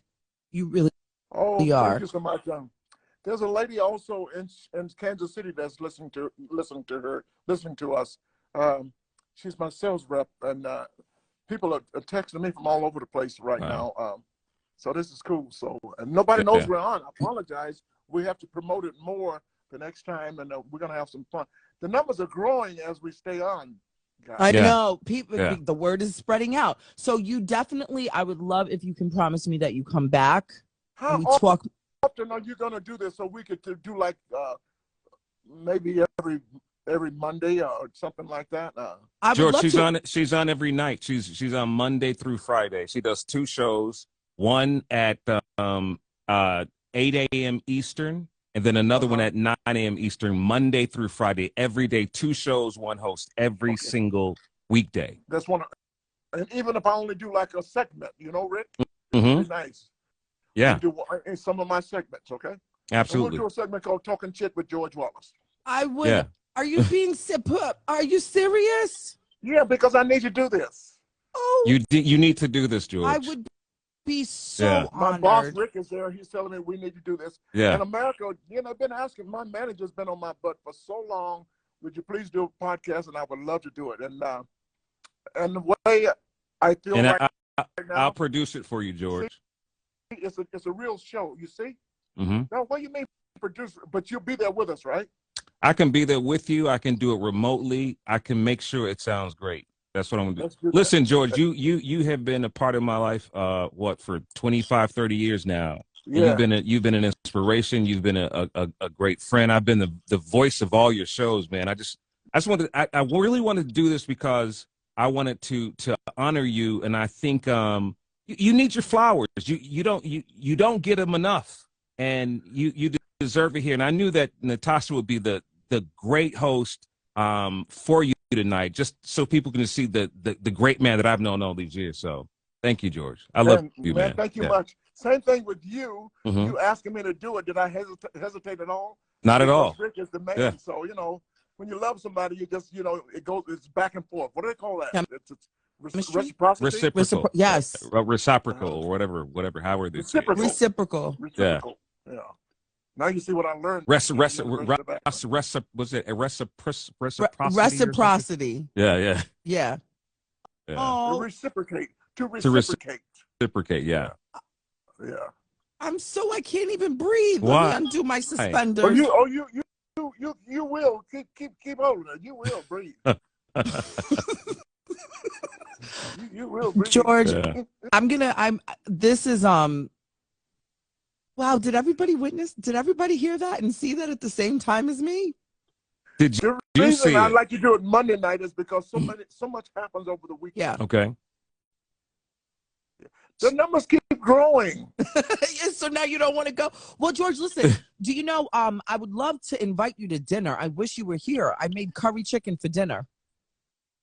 Do you really know how to make curry chicken? But do you have rice? Yes, I have rice. What type But of rice? it has to be with rice. I Jasmine. love rice. There's a restaurant in Los Angeles called Lemonade. Yes, Uh-huh. I love that They place. got a curry chicken over rice, and it is so good with a hint of lime. Mm-hmm. It is so good. They even have one at the airport. It's so good. Well, I'm first generation American. My family is Caribbean, so my curry chicken is Jamaican curry chicken. And Yeah, we're gonna talk about your country too, Jamaica. Okay. That's why she didn't know about the sweet potato pie, George. So you talk about the sweet potato pie, you know, Yeah. she comes. And she my comes mom, from a Caribbean my mom- background. Rick knows what my mom is Guyana. I was like, George, My- I'm watching. I'm like holding my head. Oh no! I The know. sweet My potato mom is, pie and Norman. You don't know who Norman Lear is? I know my I do. Gosh, like, Now I do. Now I do. Don't. Listen, my dad is Jamaican. My mother's Guyanese, and so there's a lot that's missing. But you know, I'm Did you say teaching your mother's Chinese? Guyanese. She's from Guyanese. Guyana. Oh, Guyana. How you pronounce it? Guyana. Guyana from Guyana. Guyana, South yeah. America. Yeah. Uh-huh. Yeah. So Okay, I've been there. not to be you've confused. been everywhere. Ghana, Guyana. Yeah. I've been to every island down there. Okay. Really? Well, you go to Tom Jones Morning Show tour, they have to, they stop everywhere. That is true. That's right. That is true. Yeah. So George, I love you. I'm gonna my kids are waiting for me. You know, I got to go check homework and all that stuff. Okay. Oh my God, hold- you got work to do. Let's I could never do homework. let's read the question box. Okay, here we go. Lisa Seeley says, Taj, on behalf of your whole TNSS family, the Natasha Simone Sequence family, hello? She says, you embarrassed us tonight about Norman Lear. Okay, first of all, First of all, I was having hearing issues because my audio and everything was not No, no, working. no, no, no. You were not. You No, clearly no, heard no, pumpkin no, pie. You did not no. have any clarity. Listen to me. Listen to Hearing me. issues. I specialize in lying, but that one, not knowing who Norman Lear is in the sweet potato pie, we got a lot to teach you. But don't ever give in, because that's good radio. That's compelling. You want Yeah, people to- and then when you said good time, what'd she say? Oh, I heard of that.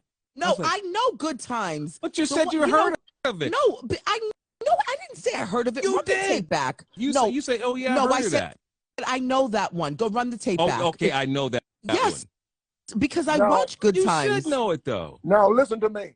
Now, when you're doing radio, we're going to make it compelling, right? Don't give in and start laughing, Natasha. You got to really get mad at him now.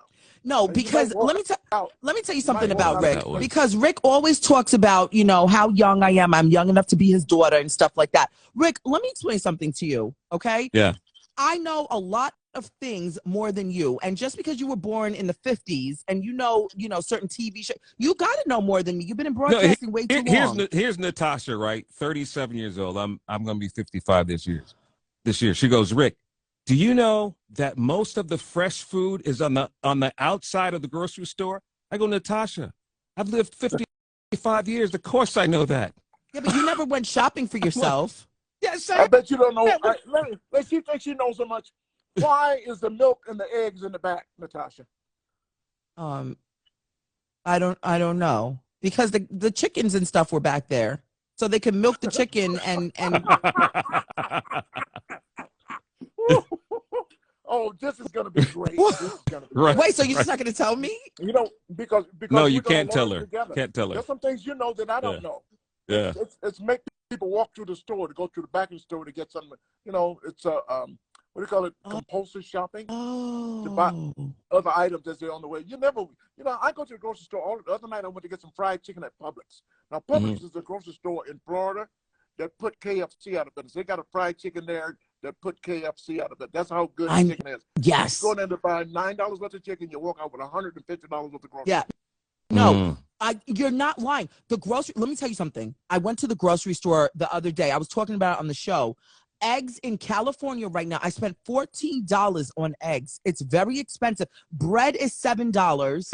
It's very Is this bad. 18 or dozen eggs? Well, it was 5 dozen a dozen eggs. Yes, a dozen. Well, they're $5 in Atlanta, so you probably bought the 18. I did. I had to go to Costco because there's an egg shortage here in Los Angeles. So they had no eggs at the Ralphs. They had no eggs at the Trader Joe's. So I had to go to the Costco, and I spent $14 on the eggs. I swear to God, it's very bad. Costco sells everything. You know that, right? Yeah, I know. If you like peanut butter, if you really, really, really, really, really love peanut butter, they got that at Costco. Right. Really, really love. In bulk, everything. But I know they sell caskets there. Hello? They do. George. Yeah. George, no, we They don't share talk everything about cats. in Costco. They really do. You didn't know that? They sell caskets? No, I do, but I don't want to talk about caskets. I do. I love to talk about. Can you want to talk about first responders? I mean, well, shout out to all the first responders. Wait. The help with the first responders. They get all the love. Let's talk about the second responders. Let's talk about them. Who are Nobody they, ever talk George? about the second Who's the second? The people that stand there with the phones? No, tow truck drivers Oh. Oh yeah, those. Okay, street yeah. sweepers, people that they don't get any love. The coroner. Waste George, management. where are we going with this? Where are we going? I've been doing comedy for 47 years, so all of this, my computer pops up, my computer opens, and I just start talking about these things. How does it open up? Like, how is it that, I mean, George, you've been doing comedy for a long time. People would think that at this great age, you would not be as sharp. How do you stay so sharp? Just talking to guys like you, and you got to be quick, and you just have fun, and let me see, how do I stay sharp? What's that stuff? It's called that stuff called Prevagen. Prevagen, what is that? That's the stuff. It's good for memory. What do they call it? Memory loss. You need What is it called again? biloba, though. What is it? Prevagen, and they got one called Prevagen. What's the new one? It's supposed to be here somewhere. What do I do with it? He said Prevagen, Rick. You should get some. What do you call this? That's stuff? why I asked him again what was the name of it, because I don't remember the first time. See that one there? Prevagen. New or something. New. Memory loss, brain refreshment, brain performer. So I was doing the Prevagen, and I went to the store to make, and then when you get to the store, they got one next year called Improved Strength, Extra Strength. Now I already lost my damn mind. What the hell I want with the regular strength? Why did they tell me about that? Right. The only problem with the extra strength is to make you remember shit you're trying to forget. You know. Oh my God. Okay. That's what I just love doing. Sometimes I'm trying to stay sharp, and I love to do this radio stuff because that's gonna make you sharp. You gotta be sharp. You don't know what you're gonna ask you. No. And let me tell you, ladies and gentlemen, Ginkgoba, I think, or something, right? That's what I said. Yeah. Well, first ginkgo biloba, and you need ginseng. Yeah. Okay. It's good. It's natural Hey, herbs Lisa. and everything. What? Okay. Yes, it's expensive because everyone is buying it. Yeah. This stuff, it is very expensive. This is like $70 a bottle or something like that. But the problem with this stuff also, Rick, is these are gummies. And it's a great flavor. Oh, that's a problem. You're going to be popping those all night long, George. See, I've been eating them. You're supposed to eat one a day. Ooh. That's another lie. So you just sit there and eat them like vitamin one. You know, all of my lives is a lie. Right. One a day vitamin. You read the directions. What does it say? Take 2. See, that's my job. A one a day vitamin, and they ask you to take 2. That's what it says. I mean, all our lives is a one a day vitamin, and you read the directions. Take. I can sit here and waste. Somebody say gummies are waste. I guess so. Yeah, I don't like gummies. What I do, if it's in a capsule, what I do is I open the capsule. You got to be very, very careful. So you have to. A's. I got some A's. That's for my bladder, though. That's for my bladder. No, but so I don't go pee. Oh. How long have I been talking? Yeah, I think it's about time for you to go change that thing or get up and go pee, George. You know we're over. Wait, so George, here's a trick. I want to teach you something. George is sitting in a wet seat right now. In a wet seat right now. It's supposed to last 8 hours, man. What is it? Depends. Yeah, you know, I had a procedure on my prostate, and so there's a leakage, and I know sometimes I wear those ladies, you know, but not only did what you call my member. My Johnson. Your Johnson, yes. No, your thing. Your thing. So much I wear. It's shrunk so much that I wear always now.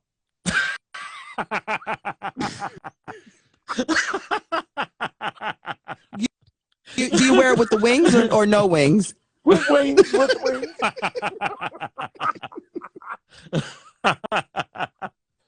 We're talking too much, okay? This is ridiculous. It's gonna shrink down to a Band-Aid, George, next. Wait, are you speaking from experience? I had my day. No. I had my day. Right. So we're gonna close the show now. We'd like to thank everybody. Start tuning in every Monday night. I'm gonna be here with Natasha.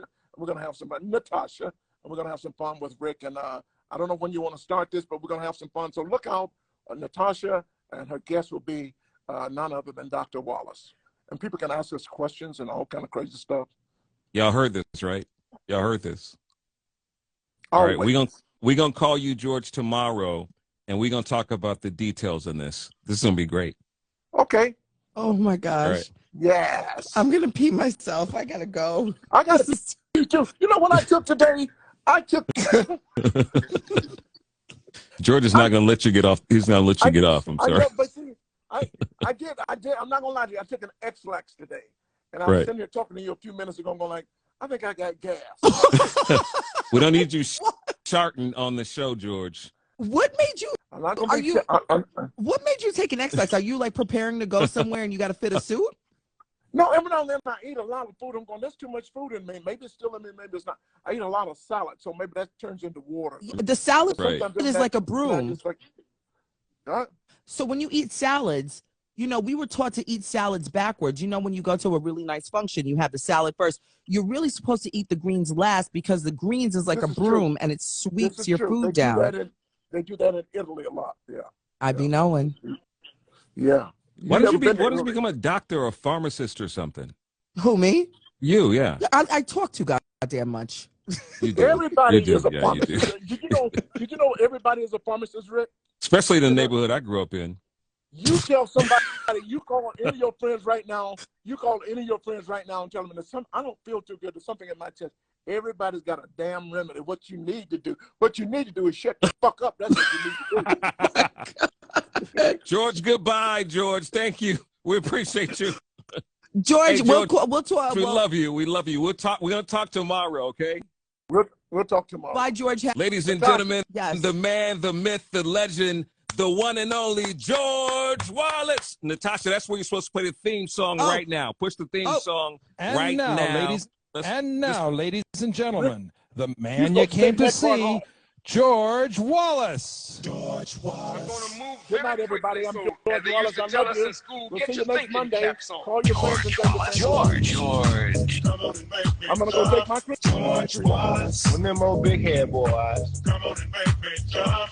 George Wallace. First thing I want you to know is I'm not crazy. Bye, George. We'll see you later. Bye, everybody. I'm trying to get out of here. I'll end it right now. Bye, everybody. We'll see you later. Good night, everybody. George Wallace. Bye. Come on and make me jump.